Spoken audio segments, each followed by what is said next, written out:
CDSL का IPO जून 2017 में आया था और तब से लेके अभी तक कंपनी ने ऑलमोस्ट 40% के सीएजीआर रिटर्न्स दिए हैं लास्ट 4 इयर्स में। ऐसी क्या खास बात है इस कंपनी में जो इस तरह के ताबड़तोड़ रिटर्न्स दिया है? डिटेल्ड एनालिसिस करेंगे और अंत में हम इसकी मॉडलिंग करेंगे कि फ्यूचर में अगले 10 साल में ये किस तरह के रिटर्न्स दे सकता है। मेरा नाम है सुनीत संगई और आज हम करेंगे सीडीएसएल का फंडामेंटल एनालिसिस।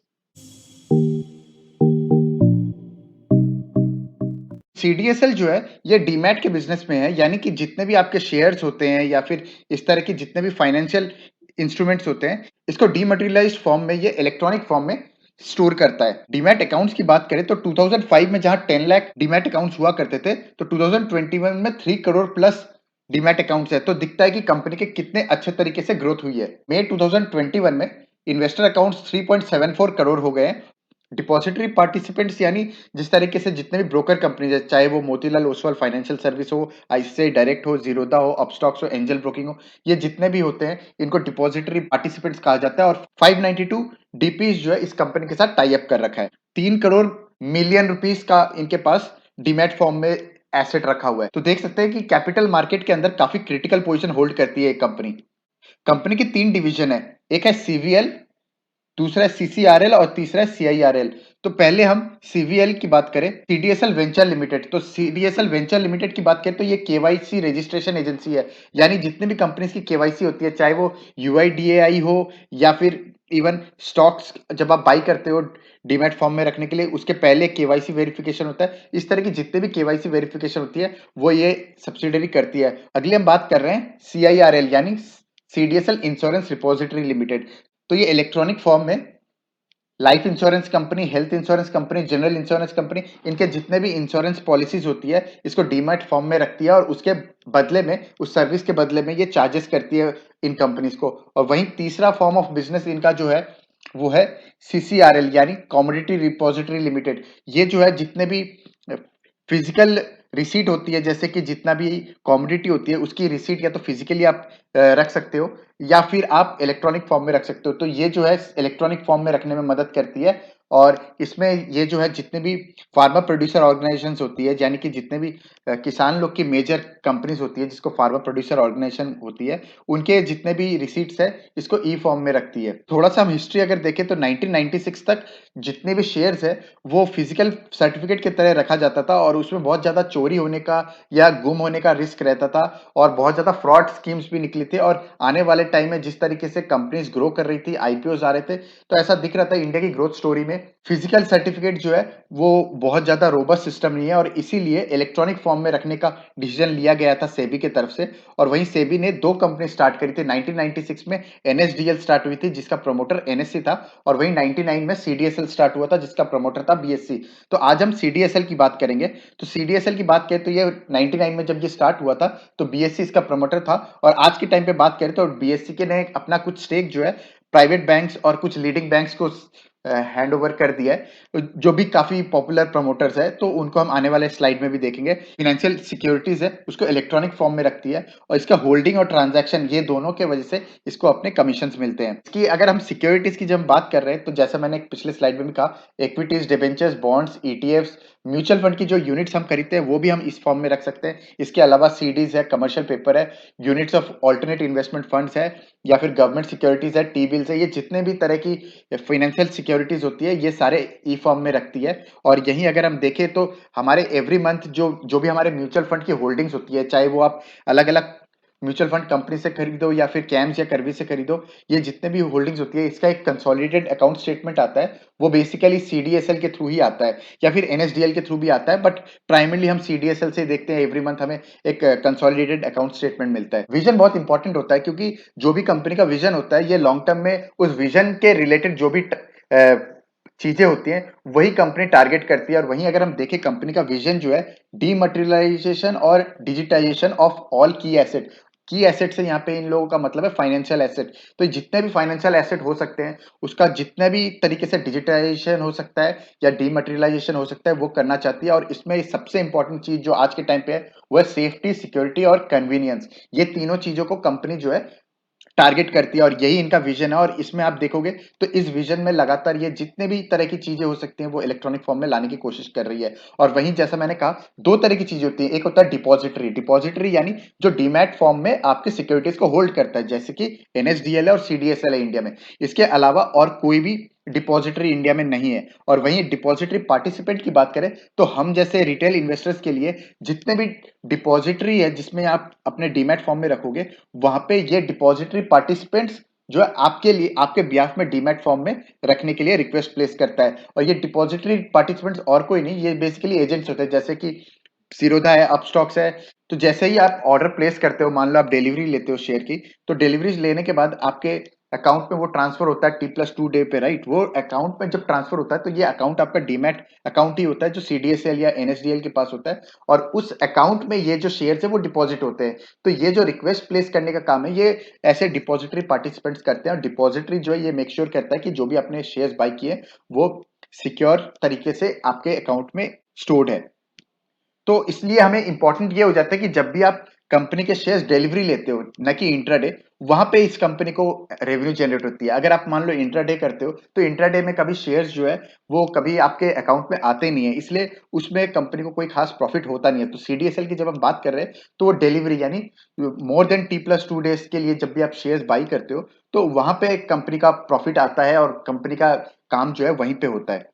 वहीं अगर हम देखें कंपनी के रेवेन्यू ब्रेकेज की, तो एनुअल इशुअर चार्जेस 36% है। ये एनुअल इशुअर चार्ज क्या है? एग्जांपल के तौर पे मान लीजिए बजाज फाइनेंस के शेयर्स है, तो बजाज फाइनेंस एनुअली एक सर्टेन चार्जेस पे करती है सीडीएसएल को, ताकि उनके जितने भी शेयर होल्डर्स है उनके पास वो डीमैट फॉर्म में वो शेयर्स रखे जा सके। तो इस तरीके से एक रेवेन्यू आती है 36% के। वहीं ट्रांजेक्शन चार्जेस, जैसे मैंने कहा, जब एक डीमैट अकाउंट से दूसरे अकाउंट में ट्रांसफर होता है, जब हम सेल या बाई करते हैं, तो वहां पे ये ट्रांजेक्शन चार्जेस से कंपनी को प्रॉफिट होता है। इसके अलावा जो है आईपीओ, ऑनलाइन डेटा चार्जेस और बाकी सारे एक्सपेंसेस से भी इसके रेवेन्यू आती है। वहीं कंपनी के कुछ स्ट्रेंथ आइटम्स देखें तो कंपनी के पास बहुत ही तगड़ा टेक्नोलॉजी और इंफ्रास्ट्रक्चर है। और इसके दम पे ये जो है इनफैक्ट एनएसडीएल से ये आगे निकलने का एक मेजर रीजन है कि जिस तरीके से डिस्काउंट ब्रोकर आ रहे हैं, उनको वॉल्यूम का गेम आता है। और वहां पे जो है आपका इंफ्रास्ट्रक्चर जो है बहुत तगड़ा हो और कॉस्ट जो है कम से कम हो, वहां पे जो है कंपनी का बिजनेस बढ़ता है। और यहाँ पे सीडीएसएल एक मोड बना के बैठा हुआ है एनएसडीएल से।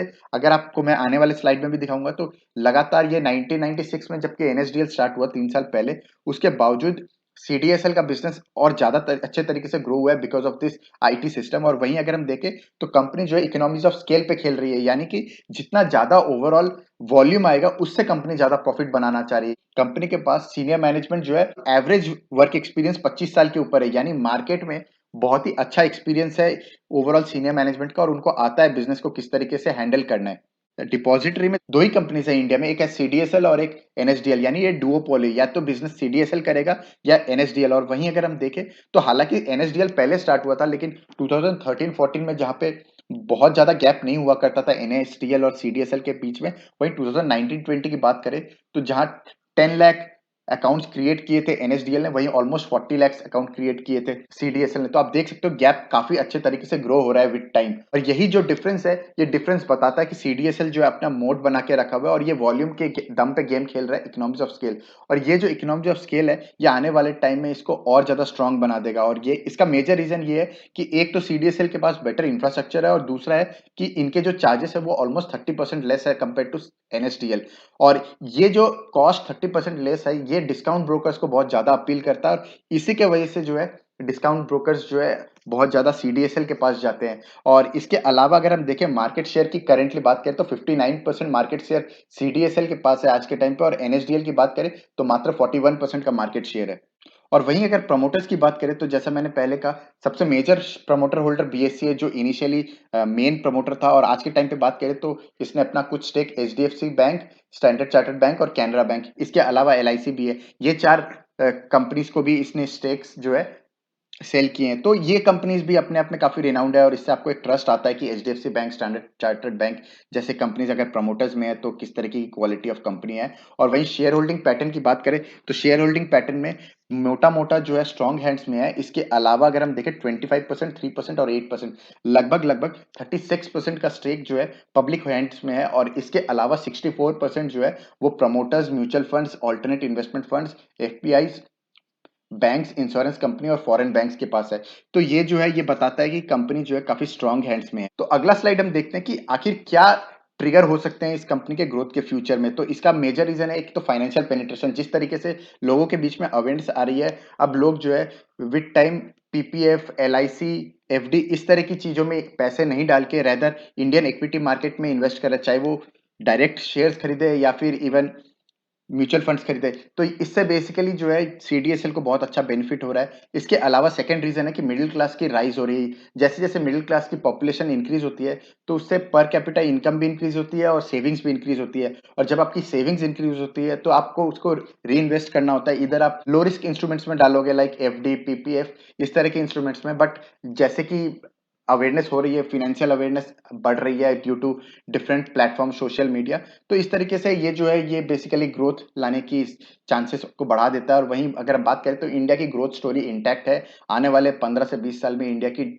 ओवरऑल जीडीपी जो है थर्ड लार्जेस्ट होने वाली है और इसका बेनिफिट जो है डेफिनेटली इंडिया के इक्विटी मार्केट को मिलने वाला है। और चौथा जो मुझे सबसे इंपॉर्टेंट लगता है डिजिटल पुश। तो डिजिटल पुश की जब हम बात करें जिस तरीके से अब जो है लोग जो है इवन ऑनलाइन पेमेंट करने में कंफर्टेबल हो गए हैं, चाहे चाहे वो डेबिट कार्ड की बात करें या यूपीआई पेमेंट्स की बात करें या इंटरनेट बैंकिंग की बात करें, तो इस तरीके से बहुत सारे डिजिटल इनिशिएटिव्स आ गए हैं। और जहाँ पे हम देखें फिनटेक कंपनीज लाइक ग्रो है या ईटी मनी है या इस तरह के बहुत सारे प्लेटफॉर्म्स आ गए जो म्यूचुअल फंड में या इवन इक्विटी मार्केट की बात करें तो जीरोधा और 5 पैसे जैसे बहुत सारे डिस्काउंट ब्रोकर्स भी आ गए हैं। तो इन लोगों ने काफी अच्छी तरीके से जो है डिजिटल पुश किया है। और इससे क्योंकि आपको ऑनलाइन बाई करना या सेल करना इक्विटी इजी कर दिया है, तो इससे क्या हो रहा है कि बहुत ही अच्छे तरीके से बिजनेस जो है ये ग्रो करेगा। और वहीं अगर हम बात करें रिस्क की, तो हमने जैसे कि देखा कि काफी अच्छी ग्रोथ स्टोरी हो सकती है। वहीं अगर हम कुछ रिस्क की बात करें तो एक तो ये है कि गवर्नमेंट में अलाउ न्यू प्लेयर, क्योंकि यहाँ पे अगर हम देखें तो अभी के टाइम पे सिर्फ दो ही प्लेयर है। और अगर वर्ल्ड की भी बात करें तो ज्यादातर कंट्रीज में एक या दो ही डिपॉजिटरी अवेलेबल है। हालांकि ये रिस्क जरूर रहेगा कि गवर्नमेंट अगर कोई नया प्लेयर ले आए और वो अगर टेक्नोलॉजी के बात करें तो बहुत अच्छा टेक्नोलॉजी ले आए, तो उसमें रिस्क जरूर रह सकता है। हालांकि इसके चांसेस जो है स्लिम है। और इसके अलावा देखें तो टेक्नोलॉजी का अपग्रेड कंटिन्यूअसली रखना पड़ेगा कंपनी को, ये बहुत ही इंपॉर्टेंट है। क्योंकि अगर सीडीएसएल अपने टेक्नोलॉजी को इंप्रूव नहीं करता और वहीं एनएसडीएल जो कंटिन्यूअसली अपने टेक्नोलॉजी को भी लगातार इंप्रूव करने की कोशिश कर रहा है, तो एक कंपटीशन है जिसके वजह से जो है कंपनी इजीली बैठ नहीं सकती, कंटिन्यूअसली अपग्रेड करने का है। और इसके अलावा अगर हम देखें तो सिक्योरिटी, कंपनी ने अपने कॉन कॉल्स में भी बोला था कि इनके सबसे ज्यादा फोकस सिक्योरिटी पे है। क्योंकि आज के टाइम पे अगर हम देखें तो डिजिटल थेफ्ट बहुत ज्यादा बढ़ गया है, साइबर क्राइम बढ़ गया है, तो ये चीजों पे ये बहुत ज्यादा फोकस्ड है। और इसके अलावा अगर हम देखें तो कंपनी जो है बहुत ज्यादा डिपेंडेंट है इक्विटी मार्केट इन जनरल कैसा परफॉर्म करता है। अगर हम देखें लास्ट 1 ईयर में इक्विटी मार्केट ने बहुत अच्छा परफॉर्म किया है और इस वजह से जो है इंडियन इक्विटी मार्केट में सीडीएसएल का बिजनेस काफी अच्छा परफॉर्म किया लास्ट 1 ईयर में। बट अगर इक्विटी मार्केट इन जनरल अच्छा परफॉर्म नहीं करता है तो रिटेलर्स जो है, बहुत सारे रिटेल इन्वेस्टर्स जो है वो पार्टिसिपेट नहीं करते। वो यूजुअली तभी पार्टिसिपेट करना प्रेफर करते हैं जब इक्विटी मार्केट में बहुत अच्छा प्रॉफिट हो रहा हो। तो ऐसे अच्छे मोमेंटम वाले ईयर में जो है सीडीएसएल का बिजनेस अच्छा ग्रो करता है। लॉन्ग टर्म में अगर इंडियन इक्विटी मार्केट अच्छा परफॉर्म नहीं करता है तो वो रिस्क जो है सीडीएसएल के बिजनेस के साथ भी रहेगा। सीडीएसएल बहुत ज्यादा फोकस्ड है इस चीज को लेके कि कभी सिस्टम डाउनटर्न ना हो। डाउनटर्न होने से सीडीएसएल के बिजनेस को काफी नुकसान हो सकता है। और वहीं सबसे बड़ा रिस्क जो है सेबी की फीस का है। सेबी की फीस यानी जितने भी चार्जेस सीडीएसएल कमांड करता है, चाहे वो कंपनी से हो या फिर ट्रांजैक्शन चार्जेस हो, इसके फीस जो है वो सेबी डिसाइड करती है। और सेबी बेसिकली मार्केट में इनका कैसा वॉल्यूम है और कंपनीज का कितना एपेटाइट है। जैसे कि हम लास्ट 1 ईयर में पैंडेमिक की वजह से कंपनीज पे काफी इंपैक्ट हुआ है, तो इस वजह से सेबी अपने फीस जो है बढ़ाना नहीं चाहेगी। और ये फीस जो है एवरी 5 ईयर्स में इंक्रीज होते हैं। तो ये एक रिस्क है जो सीडीएसएल के साथ है। बेसिकली प्राइसिंग पावर जो है इनके हाथ में नहीं है, सेबी के हाथ में है। इनका बिजनेस जो है ये बेसिकली बहुत ज्यादा डिपेंडेंट है कि इंडिया की इन जनरल इकोनॉमी कैसा करती है और इंडिया की इक्विटी मार्केट कैसा करती है। तो अगर आप इंडिया की ग्रोथ स्टोरी में या इंडियन इक्विटी मार्केट को बहुत ज्यादा विश्वास रखते हो तो ये कंपनी डेफिनेटली एक ऐसी है जिसको आप रडार पे रख सकते हो। बिजनेस तो समझ लिया। फाइनेंशियल देखें तो आरओसी जो है 32% का है जो कि काफी अच्छा है। वहीं आरओई देखें तो 25% है जो कि अच्छा है। और वहीं सेल्स ग्रोथ की बात करें तो लास्ट 3 इयर्स और 5 इयर्स दोनों जगह 25% के आसपास है, वही काफी अच्छा है। वहीं प्रॉफिट की बात करें तो लास्ट 3 इयर्स और 5 इयर्स दोनों जगह 25% का है जो कि काफी अच्छा है। और वहीं पी रेशियो की बात करें तो 51 का है, जो हम बहुत ज्यादा पता नहीं चल सकता स्पेशली बिकॉज बाकी इसके कॉम्पिटिटर एनएसडीएल लिस्टेड नहीं है। इसके अलावा और कोई कॉम्पिटिटर है नहीं, तो इसको हम थोड़े अलग तरीके से देखेंगे कि किस तरीके से इसकी वैल्यूएशन को देखना चाहिए। कंपनी ने सिंस आईपीओ 40% के सीएजीआर रिटर्न्स दिए हैं जो कि काफी अच्छा है। और वहीं अगर हम प्रॉफिट एंड लॉस स्टेटमेंट की बात करें तो 104 करोड़ से इंक्रीज होकर 2010 से 344 करोड़ हो गया है सेल्स। और वहीं नेट प्रॉफिट की बात करें तो जहां 49 करोड़ का हुआ करता था 2010 में, वो लगातार इंक्रीज होते हुए 200 करोड़ हो गया है 2021 में। तो काफी अच्छी ग्रोथ रही है। और वहीं अर्निंग्स पर शेयर भी देखें तो कंसिस्टेंटली ये ग्रो हुआ है जो कि काफी अच्छा है। लेकिन यहाँ पे सबसे खास बात यह है कि ऑपरेटिंग प्रॉफिट मार्जिन, क्योंकि ये सॉफ्टवेयर है इनका टेक्नोलॉजी का, तो सॉफ्टवेयर पे आपके एक फिक्स्ड कॉस्ट ज्यादा होते हैं और जैसे जैसे वॉल्यूम आता है तो आपका प्रॉफिट जो है बढ़ता जाता है, क्योंकि बहुत बहुत ज्यादा ट्रांजैक्शनल कॉस्ट नहीं होता है, इसलिए इनके ऑपरेटिंग प्रॉफिट मार्जिन अगर हम देखें तो काफी अच्छे हैं, ऑलमोस्ट 50% के प्लस है। और वहीं अगर हम लेटेस्ट ईयर का देखें तो 62% के अमेजिंग है, यानी हर 100 रुपए पे 60 रुपए का इनका प्रॉफिट ही है, मतलब बहुत ही अच्छी प्रॉफिट ग्रोथ है यहाँ। चार्ट पे देखें तो चार्ट पे जैसा मैं पहले भी कई अपने वीडियोस में कहा हूं कि आरएसआई लेस देन 30 और 200 मूविंग एवरेज के नीचे कंपनी को हमें बाई करना चाहिए। और करंटली अगर हम बात करें तो ये 200 डे मूविंग एवरेज से काफी ऊपर है और आरएसआई भी जो है ओवरबॉट जोन में है। तो ऐसे जोन में हमें कभी बाई नहीं करना चाहिए और हमें एक्चुअली इस तरह के मौके ढूंढने चाहिए जैसे कि 2020 मार्च में हुआ था, इसके अलावा जुलाई 2019 में हुआ था। इसके अलावा भी अगर हम देखें कई सारे ऐसे मौके आए थे जहाँ पे 200 मूविंग एवरेज के नीचे भी था कंपनी, और इसके अलावा आरएसआई लेस देन 30 भी आया था। तो इस तरह के मौके जब भी कंपनी में आए वहां पे हमें इन्वेस्ट करना चाहिए। और अगर मैं बात करूं कि इस कंपनी में इन्वेस्ट करते तो हमें किस तरह के रिटर्न्स आ सकते हैं, तो इसका एक छोटा सा मैंने मॉडलिंग किया है और उस मॉडलिंग को अगर मैं आपको दिखाऊं तो पहला है कि एक चीज मैं बताऊं यहाँ पे, सबसे पहले तो मार्केट कैप करेंटली कंपनी का ऑलमोस्ट 10,000 करोड़ है और नेट प्रॉफिट जो है 200 करोड़ का है, यानी इसका पीई रेशियो लगभग लगभग 51 के आसपास आता है। और वहीं अगर हम देखें तो कंपनी के नेट प्रॉफिट 2010 में 49 करोड़ थे और वो इंक्रीज होते हुए 200 करोड़ हो गए हैं 2021 में, यानी ये 13.6% की सीएजीआर ग्रोथ है। तो इस सीएजीआर ग्रोथ को हम मान सकते हैं कि आने वाले 10 साल भी ऐसी सीएजीआर ग्रोथ डेफिनेटली रहेगी, क्योंकि ओवरऑल अगर हम देखें तो लेस देन 5% है इंडिया की इक्विटी मार्केट की पेनिट्रेशन, जबकि डेवलप्ड वर्ल्ड में ऑलमोस्ट 50% के आसपास है। तो हम देख सकते हैं कि सीएजीआर ग्रोथ जो है 13.6% की जो लास्ट 10 ईयर्स में, इससे बढ़ने ही वाली है, इससे कम डेफिनेटली नहीं होगी जैसा मुझे लग रहा है। और वहीं अगर हम देखें इसकी मॉडलिंग थोड़ी हमने की तो मान लेते हैं कि करंटली जो अभी सिनेरियो है, पी जो है 50 है और वहीं 13.6% की ग्रोथ आने वाले 10 साल रहेगा, तो इसकी नेट प्रॉफिट जो है 200 करोड़ से इंक्रीज होते हुए 2031 तक 716 करोड़ होगी। तो उस टाइम पे अगर 50 की पीई भी मिलती है कंपनी को तो वो होगी 35,000 करोड़ की मार्केट कैप। और इसको हम थोड़ा सा सीएजीआर लेवल पे भी देखेंगे, बट उसके अलावा अगर हम देखें दो और सिनेरियोज देखते हैं। मान लेते हैं कि कंपनी की ग्रोथ थोड़ी स्लो रहती है, यानी इसकी 10% की ग्रोथ होती है। तो यूजुअली क्या होता है, जब कंपनी की ग्रोथ स्लो हो जाती है ना, तो पी भी री रेट होकर थोड़ी कम पी होती है और मान लेते हैं 30 की पी होती है। तो उस केस में कंपनी की नेट प्रॉफिट 2031 तक 519 करोड़ हो जाएगी। और उस टाइम पे अगर हम 30 के पीई रेशियो के हिसाब से भी बात करें तो कंपनी का मार्केट कैप हो जाएगा लगभग 15,000 करोड़ का। और वहीं अगर हम मान लेते हैं कंपनी जो है लास्ट 10 ईयर्स में 13.6% की ग्रोथ हुई थी, लेकिन मान लेते हैं अगले 10 साल जो है कंपनी 20% से ग्रो करेगी, जो कि काफी अच्छा होता है। तो उस टाइम पे कंपनी का जो है 1200 करोड़ के आसपास का अब नेट प्रॉफिट हो जाएगा 2031 तक। और वहीं अगर हम मान लेते हैं, क्योंकि इसकी कंपनी की ग्रोथ अगर 20% की होगी तो डेफिनेटली इसकी पीई रेटिंग जो है और इंप्रूव हो जाएगी, क्योंकि पीई की री रेटिंग तभी ज्यादा होती है जब आपकी ग्रोथ भी बहुत ज्यादा होती है।